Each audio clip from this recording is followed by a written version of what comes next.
أعوذ بالله من الشيطان الرجيم. بسم الله الرحمن الرحيم. والتين والزيتون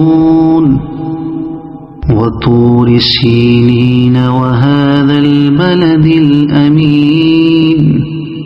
لقد خلقنا الإنسان في أحسن تقويم ثم رددناه أسفل سافلين إلا الذين آمنوا وعملوا الصالحات فلهم أجر غير ممنون.